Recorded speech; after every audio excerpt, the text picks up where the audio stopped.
The human guardian Captain Jake Miller never expected his routine patrol mission to end with him crash landing on Prime. The blue-skinned aliens who found him were unlike anything in the human database.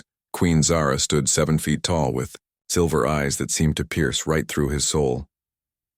Her daughter Princess Luna was smaller, but carried the same regal bearing that marked their royal bloodline. The crash had damaged his ship beyond repair.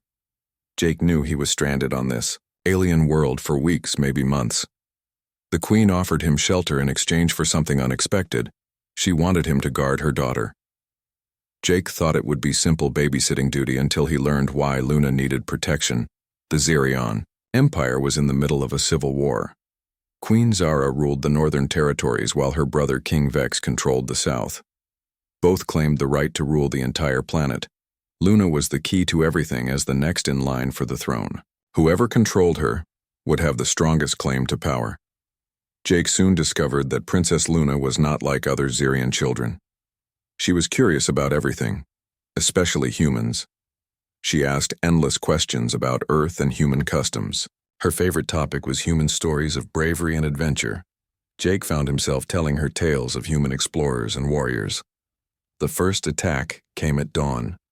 Jake was checking his damaged equipment when assassins struck. They moved like shadows. Through the palace gardens, their target was clear. Princess Luna. Jake reacted on pure instinct. His military training kicked in as he fought off 6 attackers with nothing but his combat knife and tactical gear. The Zerion guards were amazed. No human had ever fought their elite soldiers and won.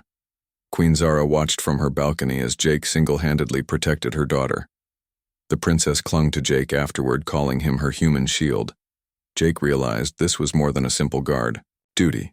Over the following days, Jake learned more about Zerion culture. The blue-skinned aliens valued honor and strength above all else. They respected warriors who could back up their words with action. Jake had proven himself in their eyes, but the real test was yet to come. Princess Luna began following Jake everywhere.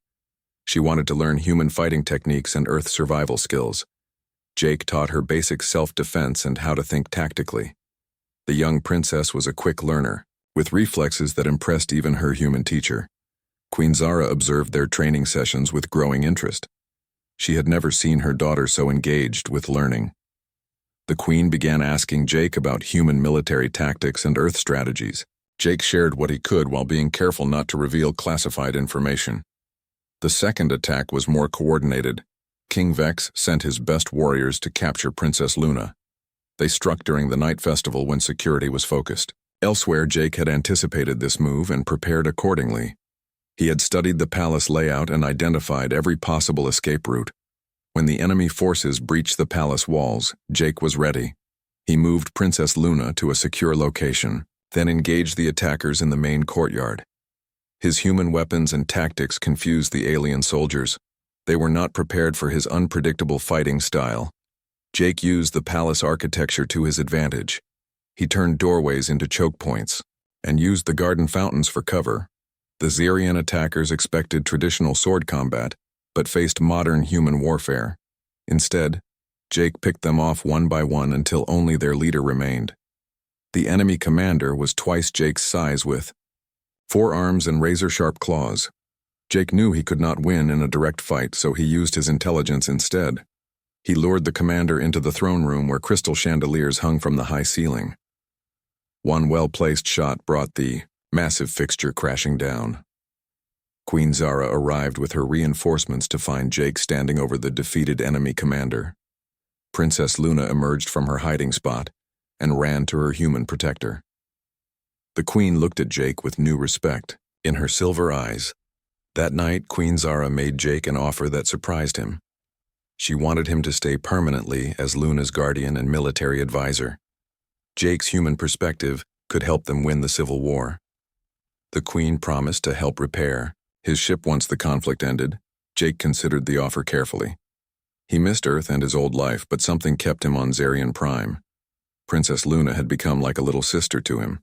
Queen Zara treated him as an equal despite their species differences. The alien world was starting to feel like home. The final battle came sooner than expected.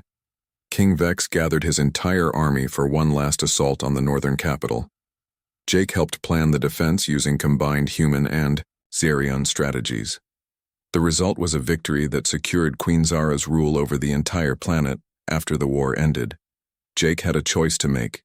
His ship was repaired and ready for the journey back to Earth. Princess Luna begged him to stay while Queen Zara waited for his decision. Jake realized that some bonds transcend species and planets. He chose to remain on GalacticPrime as the royal family's permanent human advisor.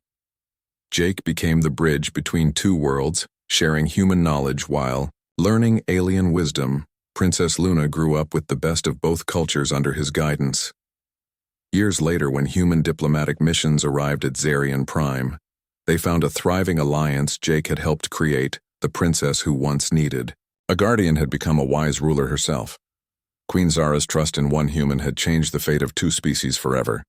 Jake Miller went from being a crashed pilot to becoming the most honored human in Zarion history.